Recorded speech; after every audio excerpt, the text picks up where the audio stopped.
proposing to transport around 150,000 barrels a day of product to destinations in the Augusta area, in the Savannah area, and to Jacksonville, Florida.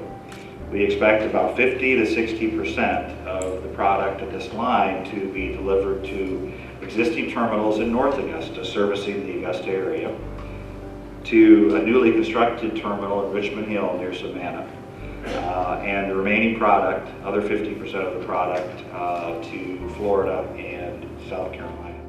Their intention seems to be to force this pipeline down our throats, regardless of how it affects us. Just last Saturday, the sheriff of Scriven County arrested 3 Kinder Morgan surveyors who were trespassing on my property while surveying the proposed route of the pipeline. They had no permission to be on there.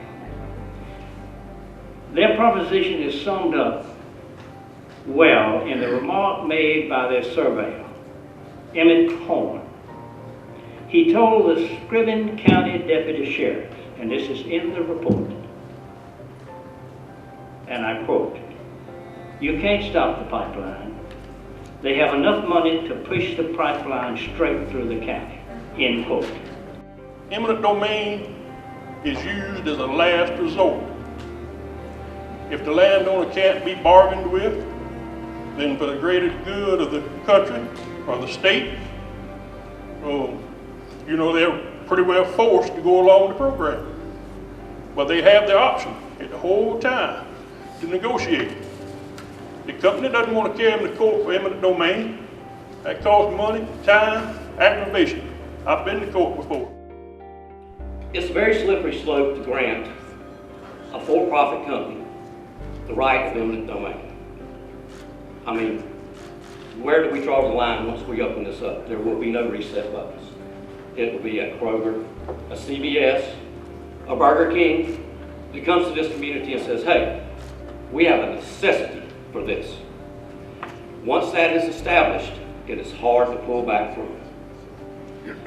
They will tell you that they do not intend to use eminent domain. Well, if they don't intend to use it, why are they asking for it? Again, they have not identified the final location for the pipeline. So we cannot even determine which property owners will be affected. Mr. Allen for Kinder Morgan stated that Kinder Morgan will continue to be good neighbors in Georgia. Let's explore what good neighbors they have been. Kinder Morgan received permission to build a pipeline across part of Pennsylvania based on the company's representation that it could complete the project without breaking any laws and that environmental impact would be kept to a minimum. KM dumped 73 times into Pennsylvania's waters and committed multiple violations across 4 counties. San Francisco Chronicle, KM subsidiary, convicted of 6 felony counts for killing 5 people and injuring 4 others. U.S. Attorney filed felony charges against Kinder Morgan for dumping in ocean waters without a permit, found guilty. Bribery and pollution in Portland, Oregon. It took them 8 years to plead guilty, but they did plead guilty to bribery and pollution. Vancouver, BC, town of Burnaby. Oil raining down on a residential neighborhood requiring evacuations. New Jersey, safety violations of hazardous materials. Deerfield, Massachusetts. Board of Health accused KM of being disingenuous in their response to questions. KM was ordered to cease activities associated with pipeline. Could you tell me what another term is for being disingenuous? With our long history here in the state of Georgia and our recent construction of major pipeline projects, we understand the regulatory environment here, and we know and work with the regulatory agencies that are part of this project and this process. So you need to design and build a project that's permittable. That's why we have proposed to locate the pipeline 88% along existing utility corridors. That means next to existing infrastructure, power lines, pipelines, roads, railroads. So most of this pipeline is located in an existing energy corridor. That lessens the impacts on particular areas. Doesn't eliminate the impacts, but it lessens them. So we want our pipeline to be as much within or at least adjacent to existing infrastructure throughout the 3 states that we're passing through. They're going to have this pipeline very close to the Savannah River. Some of our land is close as a half a mile, and some of our family land may be about two miles away. But it's all in what you call the watershed of the Savannah River. So you see, you see streams, you see cypress bogs. It's wet. We went to our property yesterday, and that was the first time we'd been able to drive down in there in 11 days because we had not had a rain in 11 days. So you have to access your property, oftentimes you have to wait till it's a little bit drier. Yet they want to put a pipeline through the middle of this.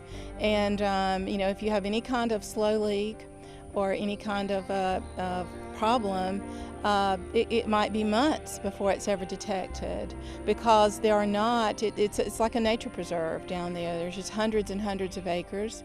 Unless it's accidentally discovered by a forester, or looking at someone's timber down there, or a hunter during hunting season, or some of us landowners that do cruise our property. The spill could go on for months and months, and once it gets anywhere in any of the water, that water will eventually make its way to the Savannah River. We have 1.4 million people that rely on the Savannah River for their drinking water every single day. So it's very, very important. Say a spill was to occur anywhere near here, South Augusta, their drinking water is less than a mile downstream. So you're really talking about an area where there's a decent amount of influx of drinking water systems.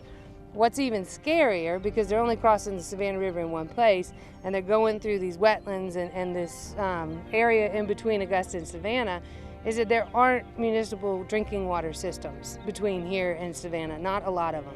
People rely on wells. Farms rely on wells. It's not just somebody's drinking water, it's also the water you put on your crops, right? There's a huge agricultural area. The way that the water works from here down is it's very, very shallow. There's springs that come out all over the place. The average person's well is maybe 40 foot deep. So if a spill occurs, the water moves laterally underneath everything. You see it in the surface sometimes, and it's moving underneath the ground.